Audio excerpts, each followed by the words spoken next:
Time does their 100 most influential people in sports or in life. Which is it?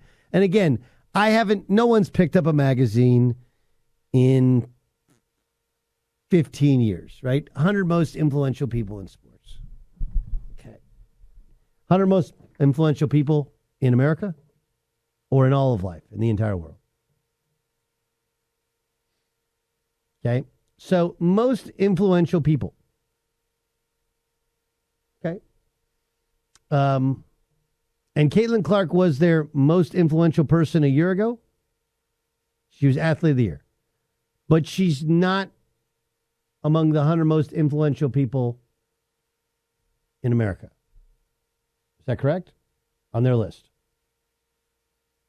That is correct. Jalen Hurts is on that list. What has Jalen Hurts influenced us to do? I'm just asking. I mean,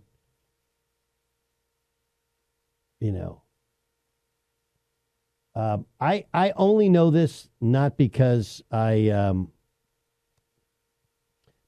tried to buy tickets, but this is from 3 days ago in the Sports Business Journal. The Indiana Fever raised their season ticket prices, and they're officially sold out for season tickets. How about that? They raised the prices 38% from a year ago, and they're sold out. The numbers for last year's WNBA draft were at an all-time high. I believe 3 times that of this year's draft. The numbers for the Final Four the past 2 years have been at all-time highs. I believe 4 times what they were this year. And the Indiana Fever have sold out their season ticket packages for the entire season. So here's the thing, Time Magazine. You're obviously doing it to try and make a point or to get attention.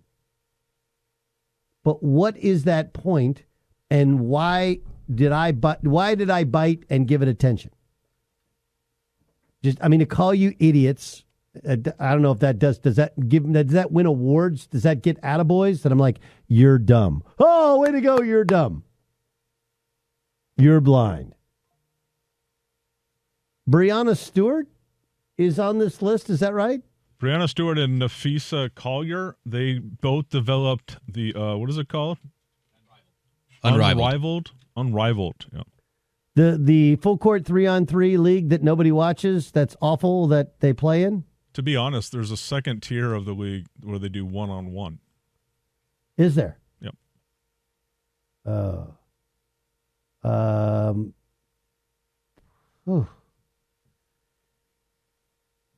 Yeah, I don't know. What do you guys think the point of it is? Why would they take her off that list? Or not put her on the list? Jay Stu, give me your hypotheses. I just don't think it plays into the narrative of their politics to acknowledge someone like Caitlin Clark. I think Caitlin Clark, and this has nothing to do with anything she has said or done, is associated with somehow the right-wing political party in our country. We saw that play out all summer long. All the right-wing blogs, aggregates were all about Caitlin Clark, and it became this racial thing. The 4 or 5 athletes on the list are Jalen Hurts, Serena Williams, Simone Biles, Nafisa Collier, and Breanna Stewart.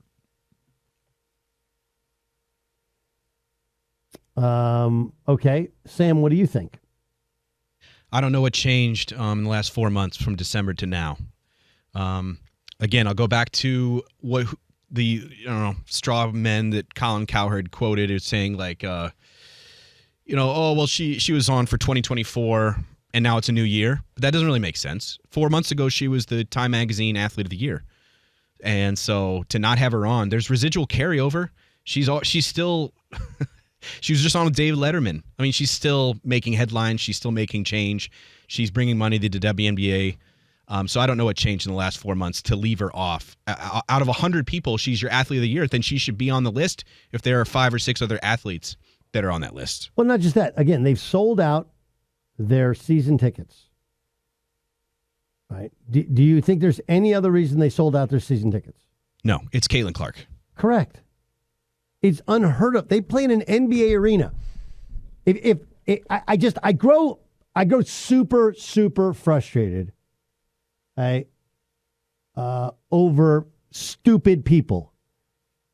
And I think Time Magazine, you are stupid people.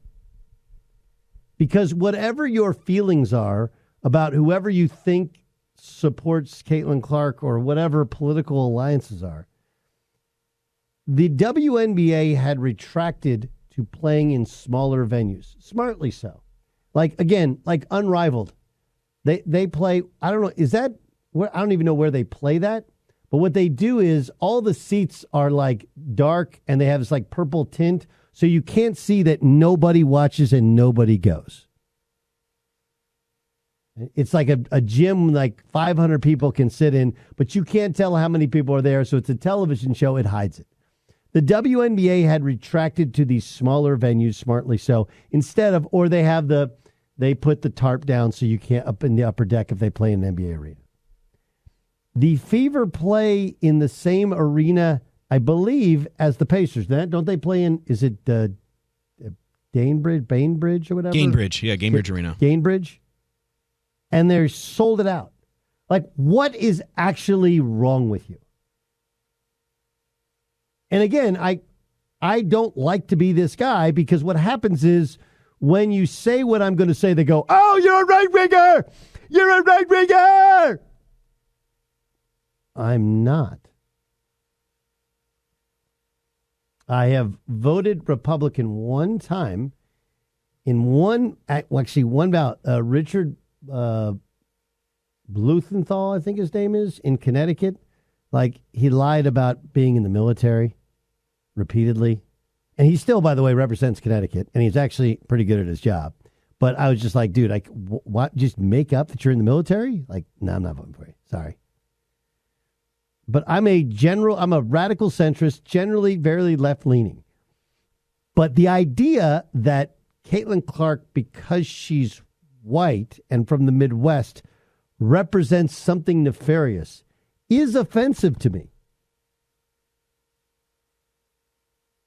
And the fact you can't have her on this list, not because she's a great ball player, who even cares? It's the most influential people. There has never been in the history of women's basketball a more influential person than Caitlin Clark. Period. Stop. I didn't say she's the best player I've ever seen. But that is not what the award is for. That is not what the list is for. We've reached dum-dum time. Dum-dum time. And this is, and as a member of the media, and again, both sides of the media suck. They suck. When you can't just be honest about stuff, right? Like when you just can't be honest about what an abject disaster the tariffs have been thus far. Like Fox News, I'm sorry, I can't watch you and I can't take you seriously. But the same goes for like, we can't put Caitlin Clark. She's the second most influential woman in America. The most influential would be Taylor Swift. I don't think anybody would argue with that. You might be able to find, I know there's Elf Cosmetics, and they have Alicia Keys, and Elf Cosmetics is like, their stock is like through the roof, right? So if you want to say Alicia Keys, fine. She's awesome. She's beautiful. She's fantastic. If you want to have her on the list ahead of Caitlin Clark, that's fine. The WNBA was the punchline to every person's sports joke until Caitlin Clark came along, and now she's filling up arenas and making people watch and talk about women's basketball. It had never and will never happen again. And creating some false narrative that she represents something that she has never tried to represent, nor, like, again, there's been, it's just super frustrating. What are we actually doing here? So congratulations, Time Magazine. This is the first and last time we will mention you, because there is no more magazines or there are no more magazines. I don't know. Are no more magazines, and you lost any sort of credibility when you made a woman your athlete of the year, and then it's a pretty simple, easy layup that she's one of the most influential people, let alone women in the United States. You don't list her as one of the top 100 influential people, and you list 2 other WNBA players who you couldn't pick out of a lineup if there were only 2 of them in the lineup.